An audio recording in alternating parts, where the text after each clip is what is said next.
Obrigado pelo convite. É um prazer estar aqui com vocês. Vou fazer uma apresentação, uns 40 minutos, 50 no máximo, para dar espaço para algumas perguntas. Eu peço desculpas porque São Paulo, né, vai 30 a 15 graus. 30 a 15 graus deu gripe esse fim de semana, para a vida inteira. Vamos lá, estou saindo lá. Bom, o tema é Brasil. Né? O tema é Brasil, né? E eu vou querer ressaltar algumas características muito peculiares do Brasil. Eu vou entrar aqui. Deixa eu pular essa aqui. Essa é uma foto interessante, isso aqui, porque aqui eu tenho dado o eixo do tal dia da esquerda para a direita. Vou anotar, cara. Da esquerda para a direita é o PIB do trabalhador. Para quem gosta um pouquinho de matemática, é o log do PIB. Estou na linear. O sobe e desce é o crescimento médio entre 1970 e 2019. Os amarelos são os países pobres, os verdes são os países emergentes, os vermelhos são os países ricos. E o que aparece quando você abre esse dado é um fenômeno conhecido dos economistas, que você tem uma relativa convergência. Isso é, quem é mais pobre, está mais à esquerda, cresce mais rápido. Então o mundo tende a convergir, né, nessas faixas. Se você pegar os dados da União Europeia, de 60 até 2020, a mesma coisa acontece. Né? Países que eram muito mais pobres, como Portugal e Espanha, convergem para os países ricos. A mesma coisa vale para o leste europeu. Depois da abertura, convergiu. O crescimento da renda da Polônia, na Hungria, é inacreditável. Ou o sudeste da Ásia, que não é só China e Índia, Tailândia, Vietnã, né? E tantos outros, Malásia e tantos outros. Bom, esse é o dado entre 1970 e o crescimento nos 40 anos, 50 anos seguintes. No gráfico da direita, eu faço a mesma conta, mas só começando em 90. E aí aparece o dado complicado. O Brasil destoa. O Brasil ficou para trás. O Brasil cresce menos do que o esperado. Já alguma coisa aconteceu que enquanto o mundo estava indo, e a gente ia razoavelmente bem com o mundo, dadas as nossas características de países emergentes, a partir de 90, fica claro nos dados que alguma coisa estranha acontece no Brasil. Outra maneira de olhar isso é pegar o PIB, a renda do país total, e dividir pelo número de pessoas que trabalham. O PIB por pessoa empregada. Pega os 94 para tirar o plano real, período de alta inflação. Países emergentes, que tem Polônia, Tailândia, Chile, Indonésia, Malásia, Vietnã, 127% de crescimento nesse período. Estados Unidos, 48%. OCDE, 35%. Brasil, 18%. Então, acho que o primeiro passo é reconhecer o seguinte: algo deu errado na média do país. Né? E não é errado do governo A, do governo B, de uma crise qualquer. A gente está crescendo menos há 50 anos. Agora, tem que tomar muito cuidado com essas análises, porque uma característica da economia brasileira é a sua imensa volatilidade e diversidade. Tem áreas que vão muito bem, a maioria vai mal, mas algumas áreas vão muito bem. E os anos não são todos iguais. Não é que o Brasil tem uma sequência de anos ruins. Aqui eu tenho crescimento da renda brasileira, ou brasileira, desde 96. O que chama atenção nesse gráfico é a montanha-russa que ele é. A gente tem anos ótimos, de muito crescimento, e muitos anos ruins, de recessão grave. Então, é um país de alta volatilidade.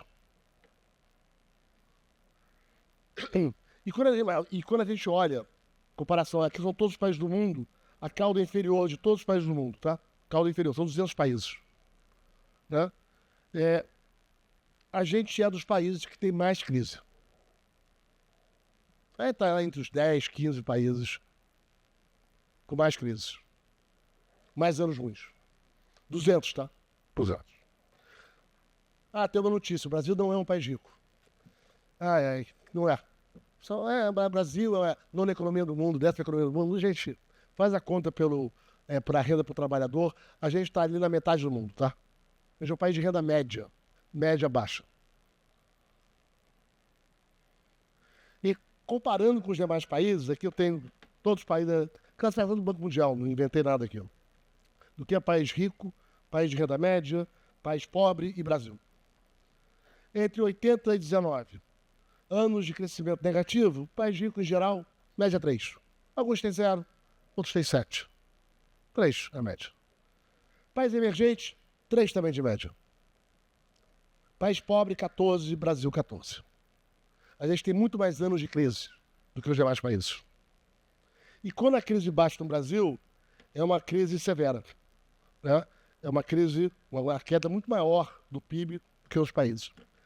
Então o resultado que sai é um país de muita volatilidade, tem anos ótimos, mas tem muito ano ruim, mais do que os demais. No ano bom, é bem razoável, 3% de crescimento. 26 anos crescendo 3 em 40, não parece ser tão ruim. É verdade que o resto é muito melhor que a gente. Mas 14 anos de crise é um pouco demasiado. E crises mais severas. E esse é um fenômeno, né, durante muito tempo. Eu estava no doutorado. O tema é: por que os países crescem? Por que alguns países têm mais sucesso crescendo que outros? Será porque o governo consegue coordenar investimento? Eu não tenho siderurgia porque eu não tenho fábrica de automóvel. Eu não tenho fábrica de automóvel porque eu não tenho siderurgia. Será que é isso? Será que é um problema de desigualdade? Será que a desigualdade atrapalha o crescimento? E os economistas começaram a fazer muitas hipóteses precisas para testar os modelos. Será que é investimento? Será que é um país que investe muito? Se o governo resolve estimular o investimento, esse país vai ficar mais rico? Todos esses modelos deram errado. Na hora que você ia para os dados, né, e essa foi a vantagem da minha geração, começaram a surgir bases de dados incríveis, de mais de uma centena de países, com informações muito detalhadas, desde os anos 60. Então, a gente pôde testar a hipótese. Você pode ter uma narrativa bacana, você contou uma história legal, bonita. Agora, ela passa nos dados?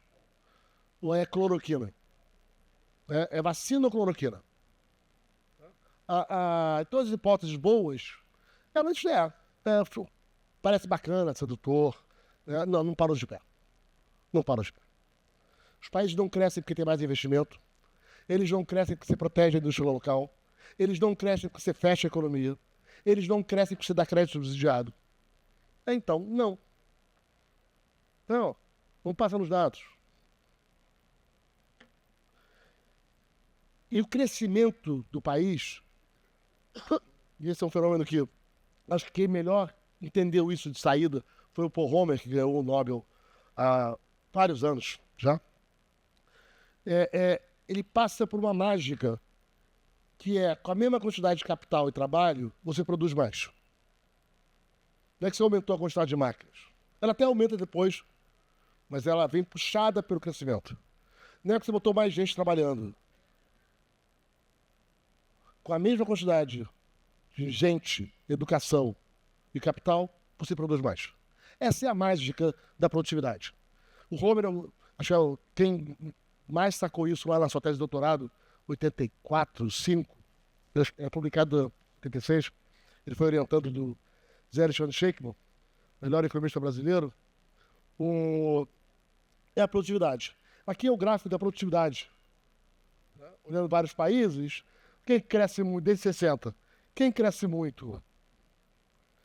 Coreia do Sul, China, a Índia cresce mais recentemente, e o caso de fracasso é o Brasil. É o caso de fracasso. Ora, da mesma maneira que não são todos os anos que são ruins, isso aqui é só, de novo, vários países do mundo onde está a nossa produtividade, em média, entre 70 e 94. Não é bom. Não é bom. Aqui não vou entrar muito nesses detalhes para não perder tempo. Agora, quando você abre o setor, e aqui é uma abertura muito grosseira que eu fiz, mas só para ilustrar, então é um país de muita volatilidade, sobe e desce, com uma produtividade que, na média, vai ficando pior em relação ao resto do mundo, quer dizer, a gente cresce menos que o resto do mundo, Mas quando você abre para o setor, muita diferença. Aquela abertura bem grosseira é só pegar a agricultura, indústria e serviços. Olha a produtividade da agricultura. A agricultura brasileira cresce a sua produtividade em 3% ao ano há 50 anos. É espetacular o crescimento da produtividade. As pessoas têm a lenda, né, que a agricultura é terra, água e sol. Então, não é verdade. Nossa agricultura foi péssima, a nossa história. O Brasil teve sempre uma agricultura muito ruim. A gente fazia café bem, algum algodão no Maranhão, pouco de cana-de-açúcar. É o que a gente sabia fazer. E o resto? Não, o resto não. Esse era um tema que incomodava muito vários economistas, em particular o Delfim, nos anos 60. Por que a nossa agricultura é tão ruim? Por que ela é tão ruim? Será que é porque o agricultor não conhece a tecnologia? Aí fazia um programa de extensão rural, né?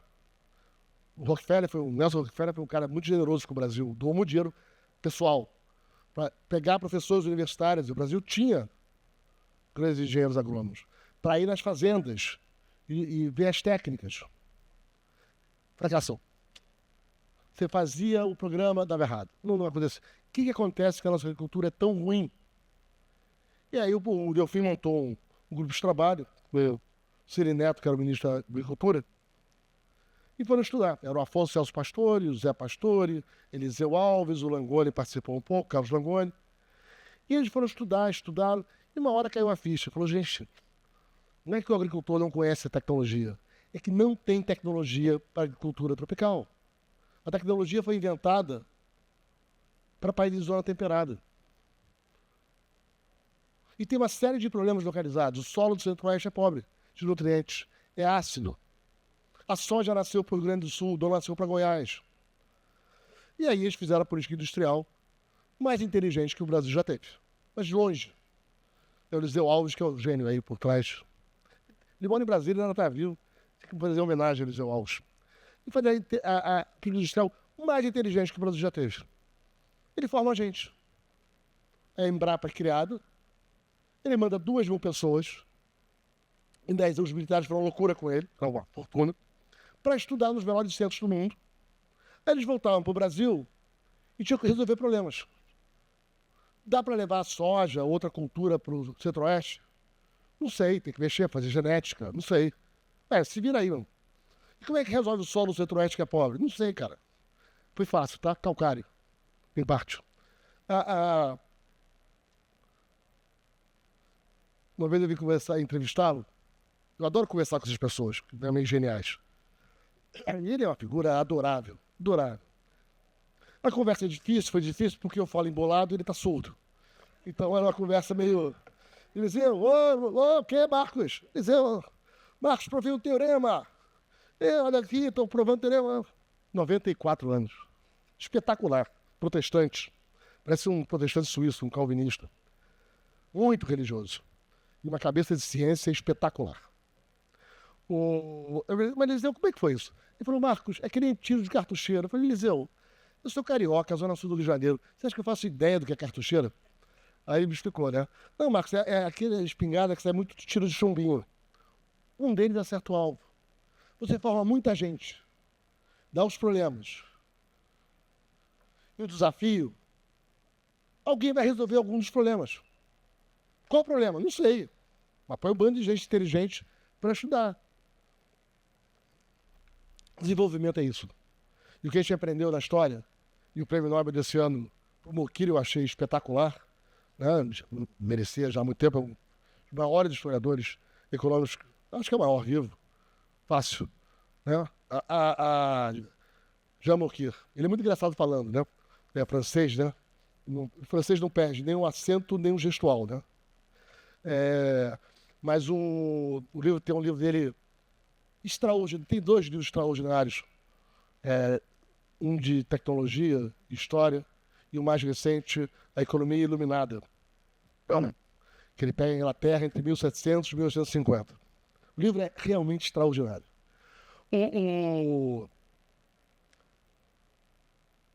E aí é importante dar um passo atrás, porque às vezes a gente não tem dimensão.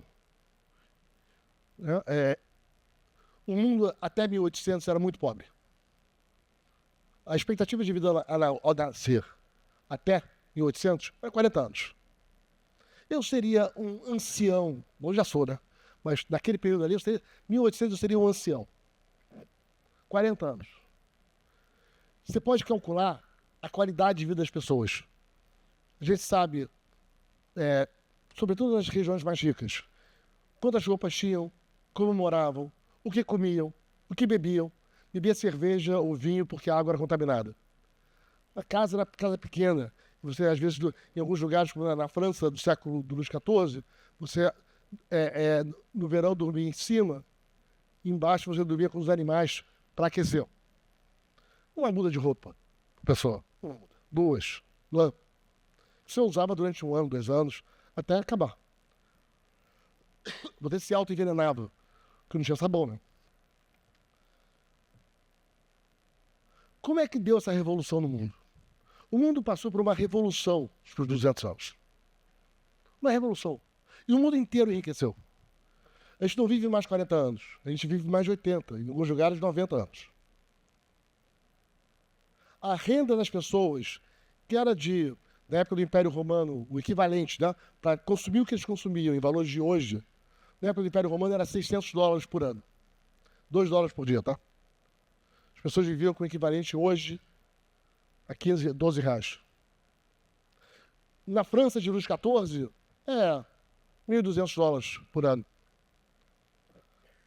20 reais por dia. Essa era a renda média desse país. Como é que deu essa revolução? De onde saiu essa incrível mudança? Porque o mundo inteiro melhorou. Não de maneira igual, não ao mesmo tempo. Os processos começam na Inglaterra e na Holanda. Os Estados Unidos vem na sequência. Os demais anglo-saxões. O norte da Europa vai começar mais forte meados do século XIX. A América Latina tem um surto em meados dos anos 2000, do século XX. E a partir de 90, leste da Europa e Ásia. A África melhorou, tá? Não é que alguém ficou rico tirando do outro. Todo mundo melhorou. Só que uns mais e outros menos. Como é que se deu essa revolução? E a resposta é uma resposta que surpreendeu. Esse era o tema. Esse era o principal tema do desenvolvimento quando eu tinha lá meus 25 anos, 26 anos fazendo doutorado. Era o tema que o pessoal discutia. O que aconteceu? Tá cheio de modelo tentando explicar crescimento, tá cheio de tese por aí. Mas o que os dados dizem? E a resposta foi muito surpreendente. Você foi por muitos acidentes, e começa na Inglaterra, na Holanda, e depois se espalha, você foi construindo um detalhamento de regras e instituições que estimulavam a competitividade e a inovação. Você criou o judiciário independente, você criou o parlamento regular, você criou lei de patentes, você criou o Banco Central, você criou regra para mercados seguros, você criou regra para concessões. Esse é um processo longuíssimo. Isso, a gente consegue datar esse processo mais ou menos 1200, né? Que vai ter a primeira carta magna inglesa, que é um confronto dos barões com o rei, o João sem terra, né? E que chega num acordo. Para acabar a guerra civil, vão fazer um acordo. O que o rei pode e o que o rei não pode. Aí que aparece habeas corpus. E esses processos de conflito vão continuando com os anos. Tem várias versões da Carta Magna inglesa. Não é um processo rápido. Não é que você dormiu o Brasil e acordou Nova Zelândia. Não, é um processo de séculos. Foi criar o judiciário independente. Foi criar as Bar Association. O parlamento passou a se organizar para lá. Tem um momento bacana que é a Revolução Gloriosa. Essa é muito divertida, né? Que a Revolução Gloriosa, tinha um rei católico, James II, num país anglicano, Inglaterra, 1688. Era um rei meio autoritário, que era a família escocesa, né, os Stuarts. E ele interfere no parlamento, ele manda demitir o bispo de Roma, ele manda demitir o juiz. E é católico. E nasce um filho que vai ser católico. Porque as filhas, pelo menos, tinham casados com príncipes protestantes. Uma na Holanda, Orange, né? Outro em Hanover. As filhas eram protestantes. Então, muito bem, vamos aguentar o rei mais um pouquinho. Ele morre, vem a filha assumir. Protestante. Mas nada disso. Ele tem um filho. Aí a nobreza inglesa fala, chega, cansamos. Você está fora. Como assim? Eles mandaram uma carta para a filha do rei, casada com um príncipe holandês, oferecendo o trono da Inglaterra para os dois. Para os dois. Uma vez, é a única hora que tem 2 reis. Rei e a rainha. William and Mary. Ele falava holandês, tá? Principalmente. E aí ele aceita. Tá bacana, né? Eu vou virar rei da Inglaterra. Aí eles vão para a Inglaterra, expulsam outro rei. A história é verdadeira, né? É bem inacreditável, mas é verdadeira. Aí eles vão lá, tem uma escaramuça, o rei vai fugir da França, vai morrer na França depois. E eles passam 2 meses negociando com o parlamento os termos para virar rei. O que o rei pode, o que o rei não pode. O rei pode se endividar? Pode, mas tem que pedir autorização do parlamento. Tem que pedir. Tá bom, vou botar aqui. E como é que o parlamento faz a dívida? Ele tem que criar uma tarifa para pagar a dívida. Como assim? Tem que criar. O parlamento, para autorizar uma dívida, ele tem que dizer de onde vai sair o dinheiro para pagar aquela dívida. Puxa vida, que coisa complicada, hein? E vai ter um banco privado que vai administrar essa tarifa para garantir que a dívida vai ser paga. É o Banco da Inglaterra. Isso é só para dar um exemplo da sofisticação dos detalhes. Essa é a Revolução Gloriosa, 1688. 20 anos depois de fazer mercados seguros, mercados de capitais. Para quem gosta de seguros, a história é divertida, porque era moda nos cafés londrinos, e os donos de barcos iam nos cafés, porque se o barco afunda, eu quebro, em geral, né? E barcos, vocês viram um barco século XVIII, XVII, uau! Iam 7 e botavam 2, né? Literalmente. Aí eu lá falei, olha, eu quero fazer um acordo com você. Eu te dou X libras agora. Se o navio voltar, você ganhou o dinheiro, não tem que fazer nada. Se ele não voltar, você me dá 100. Você topa? Topa. Assina aqui embaixo. Todos os termos de mercado seguros vêm daí, tá? Underwriting, vem daí. Um desses cafés, onde tinha mais contratos, era o café do Lloyd. O mercado londrino de seguros chama-se Lloyds. O Banco da Inglaterra foi privado até pouco tempo, tá? Pouco tempo que eu digo é essa perspectiva de centenas de anos.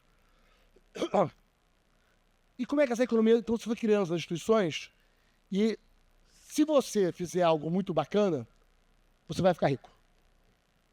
Você melhorou a produtividade do trigo, você vai ganhar mercado e vai ficar rico. Você descobriu a máquina a vapor, você vai ficar rico. Você descobriu mais uma inovação da máquina a vapor, deu certo, você vai ficar mais rico ainda. Muitas pessoas tentando, disputando, competindo, tentando inovar. Inovação de produto, de gestão, de tecnologia. A máquina a vapor não é uma invenção. São mais de 100 patentes. Entre 1750 e 1800. Mais de 100 patentes. Embarcações também, tá? Mais de 100 patentes. Esse é um processo contínuo. Você está todo dia tentando descobrir alguma coisa nova para fazer melhor que a concorrência. Ou você faz isso, ou você morre.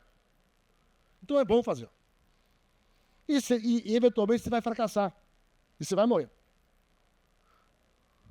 Essa mágica da economia de mercado, com instituições muito peculiares, que estimulam a concorrência e a inovação, é o que tirou a gente da morte prematura e da fome. Teve uma revolução agrícola. Eu não gosto de ter uma revolução, porque a revolução parece uma coisa hoje e amanhã. Não foi isso. A história é muito mais longa. A agricultura foi mais de 100 anos de transição. Como é que eu aumento o tamanho da ovelha? A ovelha pesava 27 pounds. Passou a pesar 87 em um século. Como é que eu aumento a produtividade do trigo? Vocês já viram o milho original, como é que é? Desse tamanho. Isso é tecnologia, é inovação, invenção. É a competição com a regra de reconhecimento dos mercados, com boas instituições. Não tem mercado sem Estado. Regras para resolver conflito. Regras de patente. Que levaram a essa revolução na economia. Quem quiser conhecer um pouco mais, 2 livros bacanas. Um é do Steve Pickles, que é sobre o 1688, a Revolução Gloriosa. Mas é muito legal, ele conta a história, né? E o do Moquir, que pega onde Pickles ganhou o Nobel esse ano, pega onde Pickles termina e vai até 1850. Mas essa é a história. Daí sai a produtividade, é a inovação. Mas a inovação precisa de boas regras. Que foi o prêmio Nobel do ano passado.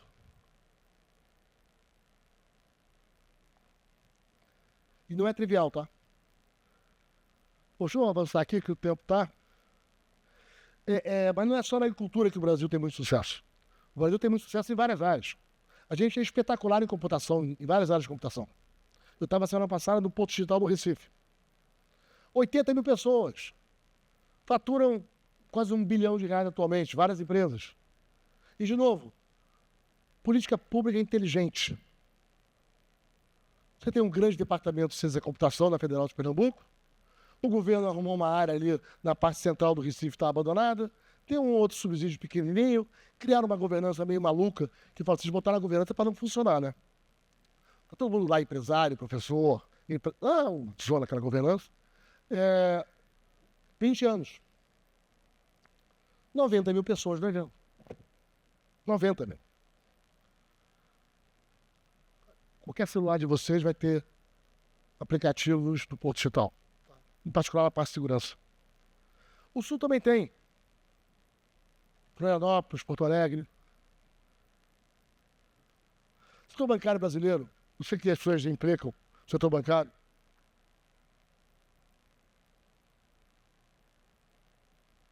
Mas em termos de tecnologia, o nosso setor bancário é inacreditável.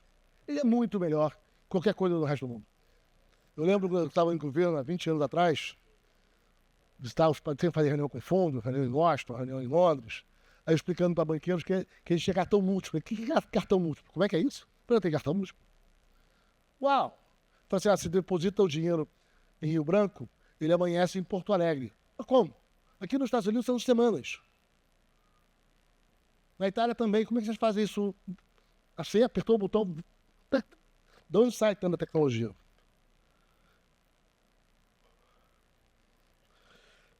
Agora, então o quadro que sai do Brasil, então primeiro tem essa visão mais geral. De onde sai o desenvolvimento? O desenvolvimento sai de uma economia de mercado bem organizada. Concorrência, estilo e inovação. Quem deu certo vai ser remunerado, vai ser reconhecido. Quem quebrou, quebrou, tá? O governo tem que ficar salvando a empresa que quebrou. É assim na França, tá? País que cheio de Estado é assim que funciona. Você tem os microdados dos censos de empresas. Muita gente aparece tentando inovar. A maior parte das inovações fracassa. Aí quebra. Não tem problema. Mas como diz o Samuel Beckett, né? Ferrou, né? R de novo, R melhor. É assim a vida. Assim é a vida. E agora que alguns vão dar certo. E aqueles que dão certo geram um benefício comum a todos. São as ideias, a inovação, as novas tecnologias. E esse, de novo, é um processo hipercontínuo. Não tem ruptura aqui, tá?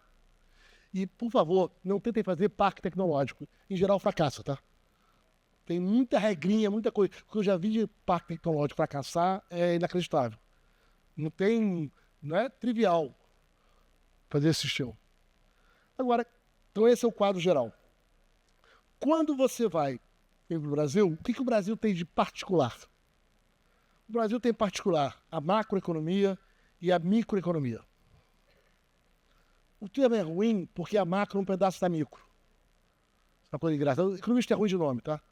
A macro é um pedacinho da micro. A micro é toda a economia. Aí tem um pedacinho que eles chamam de macro. Mas qual é o problema da macro?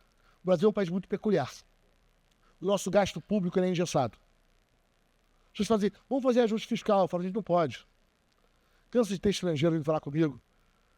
Fazer ajuste fiscal, o próximo governo vai fazer. Eu falei, não pode. No Brasil é proibido fazer ajuste fiscal, vocês não entenderam? Como assim? É proibido, você não pode fazer.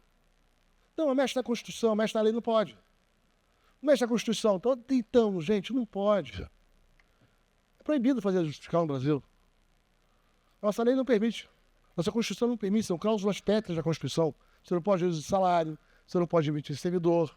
O que o Estado brasileiro gasta? Gente, você não pode demitir ninguém, não pode reduzir salário, não tem justiça fiscal. Esquece, não vem com fantasia. Quando alguém falar para vocês que vai ter uma reforma administrativa que vai resolver o problema do Estado brasileiro, então, não vai rolar. Não é porque eu acho contra, não é porque eu critico. Não, você tem que aceitar os fatos da vida. Esse é um fato da vida no Brasil. E aí o que acaba acontecendo? Quando as coisas estão bem, o gasto público cresce, os salários crescem, os programas crescem. Quando a economia está mal, você não tem o que fazer. Então, o governo empurra a economia quando as coisas estão bem, mas ele não consegue ajustar a economia quando as coisas estão mal. Isso gera essa é parte da volatilidade. Parte do problema. Na pandemia, o governo federal encheu os estados de dinheiro. Muito mais que precisava. Muito mais. O que virou? Salários de aposentadorias. E agora? Agora estão quebrados. O meu Rio de Janeiro, então, é um espetáculo, né? Eu já propus que a gente deveria dar a independência do Rio de Janeiro, tá? Dá a independência, separa, anula a dívida. Assim, ó, sigam o seu caminho, tá? Mas para de atrapalhar o país. Eu sou carioca. Então, inclusive, atualmente, eu tenho lugar de fala. Segundo, o nosso Estado, a política pública e o setor privado, eu falando vocês, em geral as pessoas me chamam para falar só uma vez, tá? A segunda fala, Marcos Lisboa de novo, não. Não, por favor, não, nem nada será agradável. Uma vez um amigo de empresários grandes, grandões, aqueles assim, grandões, queria fazer uma agenda Brasil, Brasil 2030. Nada atrapalha mais o país quando o empresário quer ajudar. Eu falei, não me chama, gente, não me chama. Não vai ser agradável a conversa. Não, mas tem que ir. Aí eu cheguei lá, aí pediram para falar, falei, gente, pelo amor de Deus, não planeja. Não planeja. A pior coisa que você faz numa economia é planejar. Você mata a competição, você mata a inovação. Você não sabe o que vai dar certo. Não sei se vai precisar de médico assim, médico assado. Como é que vai saber, gente? Deixa a competição acontecer, a desordem. A desordem é fundamental para uma economia funcionar bem. Aí um empresário grande, uma pessoa muito simpática, ele é muito gentil comigo sempre, muito grande. Ele falou assim, Marcos, eu concordo com a sua agenda. Ele é um liberal. Ou ele acha que é. Aí ele falou assim, Marcos, eu concordo. Mas não começa pelo meu setor, vai. Começa pelos outros. Não, e aí quem tem que ser o adulto da casa é o Banco Central. Então a alternativa tem inflação. Fazer o quê? Vou reclamar dos juros? Não, pelo amor de Deus, né? Não tem.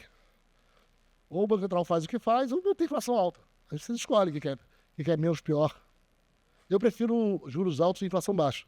Mas se quiser fazer o contrário, o Tombini tentou. Foi uma zebra. Está documentado com microdados e tudo mais. E vamos combinar, não é todo o Brasil que paga os mesmos juros. Tem Brasil que paga os juros de mercado e tem o Brasil que tem o juros subsidiado, né? Você vai no agronegócio, quem tem acesso ao crédito BNDES, você está na Suíça, né? Você não está no Brasil. Não estranha o país dar errado, tá? Não estranha. Se você faz BNB, Zona Franca de Manaus, BNDES, não acha que o país vai dar certo. Porque você mata a inovação, você protege a empresa ineficiente, você não deixa quem fracassou quebrar. Economia de mercado é dura. O resultado é espetacular. Você tem que saber das consequências. Não é a vida fácil. Né? É que nem empresa, gente. Quando as pessoas entram numa empresa, aí disputam espaço, nem todo mundo é promovido. Pô. Nem todo mundo vai virar CEO. Nem todo mundo vai ganhar a Olimpíada. Olha, feio. O problema é que a gente tem um Estado brasileiro que é muito facilmente capturável pelos lobbies. O que o Faoro chamava do nosso patrimonialismo. Raimundo Faoro. Isso tem no mundo inteiro. Só que a escala no Brasil é maior. Quando você pega os dados, essas distorções são comuns no mundo. Mas no Brasil é impressionante. Você pega o contencioso tributário, a disputa entre fisco e contribuinte. Tem no mundo? Tem, claro que tem. Lei tributária é sempre complicada, ainda mais depois de renda, é uma zona. Em qualquer lugar do mundo. Qual aconteceu os tributários da OCDE? Uns 0,3% do PIB. 0,3%. No Brasil, 75% do PIB. Como assim? 75 para 0,3 é isso. Isso. E a gente vê isso o tempo todo, a judicialização no Brasil. Eu fiz um trabalho agora com o Marcos Mendes, que a gente levanta a judicialização no Brasil. É 10% da despesa primária. Mas por que é isso? O Estado não dá o benefício direito, o BPC. Não é isso. Muito mais complicado. A Previdência sozinha tem 3 milhões de ações por ano. Mas de quê? Porque aí o cara fala, não, olha, eu tenho um grau de autismo 0,7, então eu acho que eu tenho direito. Né, meu filho, não, porque eu tenho uma prótese aqui, eu acho que a prótese cabe, tá? Eu trabalhei no campo. Você mora no Leblon? Não, eu trabalhei no campo. Tem um sindicato que diz que eu trabalhei no campo. Aí você ganha aposentadoria rural. Um trabalho do INSPER que levantou 9 milhões dessas ações, usando processamento de linguagem natural para entender as causas. E a regra muda, né? Como é que é a lei? Não sei. Ixi, Maria. Vocês são empresários, né? PLR, participação no lucro dos resultados. Quantas vezes já mudou a regra nos últimos 10 anos? Você vai lá, você paga certinho, a Receita vem e fala, não, veja bem, você tem que ter um acordo com o sindicato. Mas que lei que diz isso? Não, eu estou dizendo. Você não sabia? Não está na lei. Então, eu estou dizendo que tem. Vou autuar você. Aí no ano seguinte, olha, mas esse acordo do sindicato tem que ter sido assinado nessa data. Como assim? Onde é que está escrito isso? Não, eu estou dizendo para você. Você não sabe? Eu estou dizendo para você. Tem um trabalho do INSPER que pega só a PLR e vai mostrando a quantidade de regrinhas que vão sendo criadas por interpretação da Receita ao longo de alguns anos. E as decisões do CARF são cambiantes. Elas mudam. Ora para cá, ora para lá. Já defendi isso, que ter um tribunal independente para julgar temas tributários. Não pode ser da Receita. Pode. Mas, então, vou chegando aqui ao fim. Então, a gente tem um Estado que é muito facilmente capturado e é um equilíbrio, de novo, a palavra dos economistas é ruim. É uma consistência ruim. Isso é um pouco que a gente aprendeu com o Douglas North. Ele arrumou essa discussão. Ganhou o Nobel em 93. Você tem essas regrinhas e a maneira como a sociedade se organiza e o Estado funciona. As pessoas têm expectativas sobre o que vai acontecer para as decisões que elas tomam. Qual é a chance de eu ter sucesso com o lobby da reforma tributária, para o meu setor pagar menos imposto? Qual a chance de eu conseguir um crédito subsidiado para essa produção A, B ou C? Ou inventar uma debênture incentivada? Qual é a chance? Se a chance é alta, eu vou lutar mais por isso.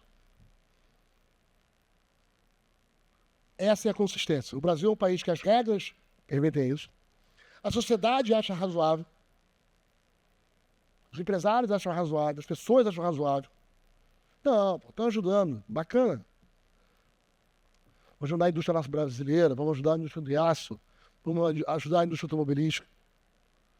Os lobbies se organizam, conseguem os benefícios, a conta fica difusa pelo país. Depois eu vou reclamar que a gente cresce pouco. Você matou exatamente o gatilho do crescimento. Ao fazer isso, você mata o gatilho do crescimento. O último ponto que eu queria destacar é que essa agenda requer política pública de qualidade. Esse é um ponto que o Fogel, que é outro prêmio Nobel de Economia, historiador extraordinário, ele percebeu. No século XIX, você tem esse mundo que está enriquecendo muito rapidamente, né? O mundo está ficando muito rico com esse processo que eu fui descrevendo. Que o mundo vai copiando. E cada vez mais com ciência. A ciência entrando na indústria. A ciência entrando na agricultura. Indústria, eles traduzem mal indústria em português, tá? Indústria não é manufatura em inglês. Eu posso ter indústria de serviços em inglês. Indústria é você ser empreendedor, ser inovador, ser construir. Tá? Indústria não é fazer carro, né, gente? Pelo amor de Deus, né? Isso é Lego. Né? Montar carro não tem nenhuma tecnologia bacana. Pode ter um motor elétrico. Montar carro, você vai dar subsídios para montar carro? Não, né? Não, eu acho que não deveria, não. Botar geladeira. Qual seria botar uma geladeira? Agora, fazer computador, fazer software é bacana. Mas, no século XIX, você tem esse fenômeno que é o que mexe com os socialistas naquele momento, em particular com Marx, mas o Malthus também e outros tinham percebido que o mundo estava enriquecendo muito. O Marx era um ótimo historiador econômico, ótimo. Mas os mais pobres nas cidades, não. A renda estava estável. E a vida dos mais pobres nas cidades era muito ruim, tá? Você não tinha saneamento, não tinha segurança, a água era poluída, tá? Vocês viram, o Abraham Lincoln dividiu anos cama com um sócio dele. Não tinha cama para todo mundo. O mundo era pobre. Abraham Lincoln, tá? Bom, George Washington não tinha dentes. Bem mais novo que eu. Mas, enfim. Tanto é que dali que saem aquelas previsões que o mundo ia ficar mais desigual, que a pobreza, toda a visão, seja do Marx, seja dos socialistas da economia. Só que acontecem duas coisas incríveis na virada do século XIX. Quer dizer, primeiro, depois que para o êxodo para as cidades, a produtividade do trabalho começa a aumentar. Então as pessoas começam a enriquecer. Todo mundo se beneficia dos novos tempos. Os salários dos Estados Unidos cresceram 2% ao ano, mais de 100 anos. É assim que ele ficou rico. Então, primeiro, o que o Marx achou que era uma condição da natureza da economia de mercado, não era. Ele estava errado. Aquilo era temporário, com a migração das pessoas. O segundo, o Estado inventou as políticas de bem-estar social. Preservar o meio ambiente, regras trabalhistas, cuidar das crianças, acertar a educação, saneamento e usar a ciência para fazer política pública. Foi uma revolução. Será que a água do Tâmisa é contaminada pelo esgoto? Mata ou não mata? Não é testa, tem ciência. Mata. Então vamos limpar o Tâmisa. Vamos limpar o Tâmisa. A expectativa de vida em Londres ou Nova York em 1930 era 16 anos maior do que em 1900. Quem nascia em 30, depois dessa agenda de política pública, passou a viver 16 anos mais. É uma geração. Em uma geração. Tem uma curiosidade, os amigos mais à esquerda ficam chateados quando eu lembro deles disso, mas enfim, não vou brigar com os fatos, né?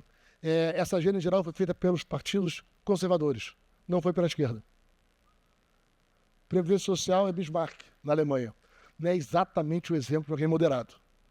Limpar o Tâmisa, educação, etc., são os Tories, Partido Conservador Inglês. Quem cuidou de acertar o setor público, parques ambientais, regras do mercado de trabalho nos Estados Unidos, o principal líder foi o Theodore Roosevelt. Não o Franklin, tá? Não o Franklin. É o conservador, é o primo conservador.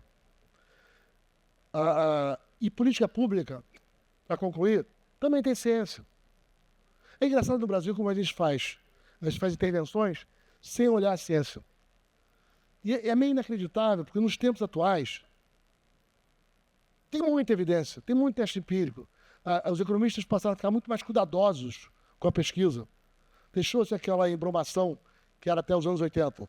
Agora as pessoas fazem trabalhos de verdade. Olha, será que dar curso de gestão para diretor de escola faz diferença? Não sei. Sei lá, eu.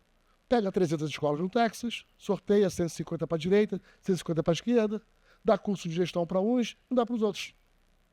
Faz, tá? Será que botar monitoramento, se o professor vai até o fim da aula, e fazer um salário variável, um fixo menor, mas se ele trabalhar bem e ganhar mais, altera a aprendizagem dos alunos? Vai na região norte da Índia, separa várias escolas, faz. Faz, tá? Faz. Você testa. E não tem amor nenhum por um argumento. Agora, você olha a evidência antes de sair dando ideia. Fala assim, não tem nenhum problema saneamento ser privado ou público. Nenhum. Eu quero saber como é que a gente consegue ter água limpa, esgoto tratado, ao menor custo para a sociedade. Isso é isso. É isso.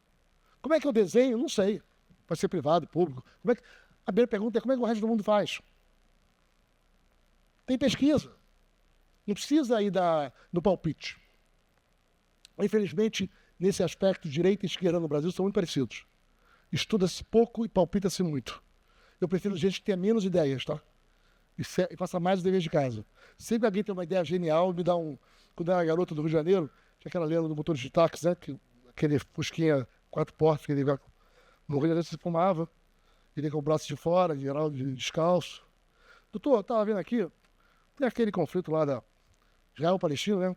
Eu estava tomando banho hoje, eu acho que eu sei como resolver. Tá? Eu acredito, a política pública do Brasil é muito assim. O que é o pé de meia? O que é o pé de meia?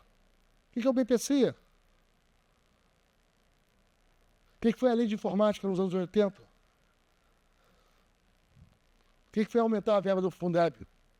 Na época eu escrevi artigo. Política tem uma coisa engraçada que você tem que saber perder, tá? Meu papel na política é defender o que eu acredito. Em geral, eu perco. Eu tomo surras assim, homéricas. Mas eu faço o meu ponto para defender o que eu acho correto. E perder na vida. O Fundeb eu tomei uma surra. Eu era o único que era contra. Né? Eu era com os deputados aqui em Brasília, no São Paulo, o pessoal dos sindicatos, as ONGs que defendem a educação, todo mundo falando que aquilo era uma maravilha. Não, vai dar errado, tá? Vai dobrar, mais que dobrar o valor, daqui a 5 anos o indicador de aprendizado vai estar o mesmo. Vocês vão olhar os detalhes das regras. É difícil ter uma lei mais incompetente do que a do novo Fundeb. É só lobby para aumentar salário e pensões. Eu vou fazer um artigo agora para falar, então, gente, 5 anos depois, o que aconteceu com o novo Fundeb, hein? Deu certo? Mas na política, nós que somos os técnicos, nosso papel é apresentar os argumentos, as evidências. E, eventualmente, a gente toma surras grandes. A Previdência demorou. Eu estou na briga com a Previdência, fiquei 5 anos. A tributária saiu, média. Não saiu boa. O texto está bem ruim, tá? O texto está bem ruim. Os lobbies foram muito competentes em estragar o texto. Mas é melhor do que tem hoje. Tem ciência.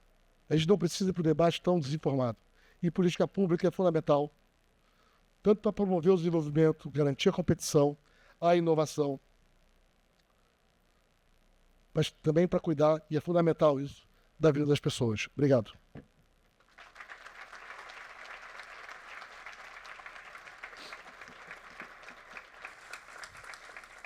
Eu não sei o ritual, se tem alguma pergunta, ou se o tempo já acabou. Pode? Boa tarde a todos, boa tarde ao Marcos, parabéns aí pela palestra. E eu queria que você pudesse falar, dar um pouco mais de detalhes em relação ao que a infraestrutura do Brasil, ou uma infraestrutura deficiente do Brasil, atrapalha no que você falou, no aumento da produtividade, né? E o que a gente poderia fazer de certo, vamos chamar assim, para que ela crescesse mais rápido e ajudasse a gente a ser mais produtivo. Olha, excepcional pergunta. Vocês conhecem tanto o assunto que eu acho que primeiro tem uma agenda gigantesca aqui. Primeiro, a infraestrutura é fundamental para o crescimento econômico. Infraestrutura, como inovação, ela tem efeitos difusos sobre toda a economia. Spillovers, como a gente chama. Tá? E vamos combinar que a nossa infraestrutura no Brasil é incrivelmente ruim. Incrivelmente ruim. Eu moro em São Paulo, perto da Faria Lima. Eu tenho gerador em casa. Como assim gerador? Porque falta energia. Minha mulher, quando eu comprei a casa e a gente comprou a casa e eu botei o gerador, eu falei assim, Marcos, você é exagerado, Marcos. Marcos, te dá um cansaço. Você realmente... Hoje ela fala assim, viva. Tem país que não tem nem caixa d'água, tá? Que é claro que não vai faltar água. Mas gerador de energia. Nossa logística é um desastre. Desastre. E aí eu acho que tem 3 temas, para mim, são fundamentais nessa agenda. O primeiro é que a gente nunca teve agência reguladora boa, mas elas foram destroçadas. Então, acho que resgatar agências reguladoras com técnicos, isso vale para energia, transportes, né? E com boa governança. A gente discuta muito a governança. A gente gosta de ter ideia e depois vai para casa, e acho que resolveu. Se você não cuidar do detalhe, é um desastre. Então, primeiro, a agência reguladora. Segundo, eu acho que tem que ter um diálogo com o judiciário. Assim como tem no INSS, na questão tributária, né, tá uma desordem isso aqui. A insegurança jurídica é muito penosa para o Brasil. Vamos definir a regra, vamos cumprir a regra, pronto, acabou. Vamos ficar inventando truque, né? Quantidade de gato para não pagar energia no Rio de Janeiro, ou Rio de Janeiro de novo, né? Já falei, dá independência para o Rio. Né? Dá independência para o Rio. Mas você vai no Pará igual. E aí a política inventa umas regras absolutamente estapafúrdias, achando que está fazendo coisa bacana. Sei lá, subsidiar tarifa de energia para os mais pobres, dar auxílio gás, né? Agora o auxílio para o transporte. No fundo é dinheiro para empresário, que vai ganhar uma renda fixa. Vai melhorar a qualidade de serviço? Não, não é assim que você faz. A ideia do Bolsa Família, por exemplo, não é uma ideia simples de Márcio Camargo, de Chico Ferreira, que a gente implementou no governo. Então, é uma ideia simples. Tinha vale gás, vale alimentação, vale isso. Eles queriam unificar tudo e dar o dinheiro para a família. Deixa a família resolver como gasta. Não é o governo dizer, será que o cara precisa de gás? Ou precisa de alimentação? Ou precisa de transporte? Isso não é eu. Como é que um burocrata aqui em Brasília vai saber o que a pessoa precisa? Esse populismo custa caro, tá, gente? E é muito ineficaz socialmente. Dá o dinheiro para as pessoas e deixa elas gastarem. Essa foi a ideia da Bolsa Família, que foi criticada duramente na época pela esquerda, que era um programa liberal. Cara, então a agência, eu acho que são vários pontos. Acho que primeiro fortalecer as agências. O segundo, acho que tem que ter esse diálogo com o judiciário. Não dá para ficar essa insegurança toda. E acho que tem que dar um puxão de orelha no governo. O que é o custo da Infraero para pegar a aviação? Como é que a gente não consegue coordenar um processo para autorizar ferrovias com mais agilidade? Com cuidado, com calma, sabendo os impactos. Por que fica essa guerrilha de autoriza ou não autoriza, autoriza ou não autoriza, que gera uma insegurança jurídica monumental? E capital é caro do Brasil, capital no Brasil não é barato. O Brasil é um país, pelas questões que eu levantei, que precisa de muita gestão de risco. A insegurança é muito grande. Os riscos são muito grandes. Amanhã muda a lei, muda a regra, muda a tributação. Você fez o projeto, aí você vai pegar a licença da prefeitura, a prefeitura fala, então, olha, eu sei que você está querendo a licença, mas eu também estou com um problema aqui. Você pode resolver para mim? Quantas vezes vocês já ouviram isso na vida de vocês? Não pode, gente. Não pode ser assim. Você tem que ter previsibilidade dos prazos. As agências deviam ter data para entregar os pareceres. Tem que ter embasamento técnico. Não pode ser essa coisa desorganizada que é. Porque a conta, você tem toda a razão, é um país de uma infraestrutura muito ruim. Muito ruim. Mas São Paulo não tem água limpa. Gente, São Paulo não tem água limpa. Devia ter no Brasil inteiro água limpa. Mas como é que é? 2025 e não tem água limpa? Não, não tem. João joga ali no Tietê, joga. Há muita gente. Rico também, rico e pobre, tá? Então, acho que tem uma agenda importante, urgente, que ela passa por esses 3 pontos. Acho que o Executivo precisa arrumar a sua agenda, com o Judiciário, tem que ter um diálogo que não pode ficar essa imprevisibilidade, e uma agenda de fato, blindar, fortalecer e dar boa governança para as agências. Deixa eu fazer uma exceção. Dá para fazer, tá? Estava aqui, encontrei o Jorge Santoro antes, que é o secretário executivo do ministro Renan. Eles estão fazendo um trabalho espetacular. Não sei quando vocês estão acompanhando, o trabalho é fora de série. Agora, requer gestão. Cuidar disso tem que ter gestão. Não é que eles acordaram, tiveram 3 ideias, como no governo anterior, e é fácil privatizar. Eu acompanho o trabalho deles. Política pública é muita gestão. É muita reunião, é muito detalhe, é muita conversa. O Jorge vai trabalhar 15 horas por dia e o Renan também. E a equipe ali, fora de série, já tinham feito um trabalho fora de série em Alagoas. E eles privatizaram o saneamento antes da lei. Extraordinário que eles fizeram. Então dá para fazer. Agora, tem que sair do discurso, tem que sair da querer ser capa da Folha de São Paulo. Aí tem que trabalhar, de verdade. E não é trivial, tá? Esse foi o erro do governo anterior, tá? Achava que era só anunciar. E é o erro deste governo também e muita coisa. Vou dar um anúncio. Aí todo mundo bate palma. Aí você vai olhar 3 anos depois, qual foi o resultado? Nada. Isso valeu para o governo anterior, vale para esse governo. Eu tenho dito, na economia, nada mais parecido com o governo de esquerda do que o governo de direita. É isso? Hora do almoço? Vamos lá. Então.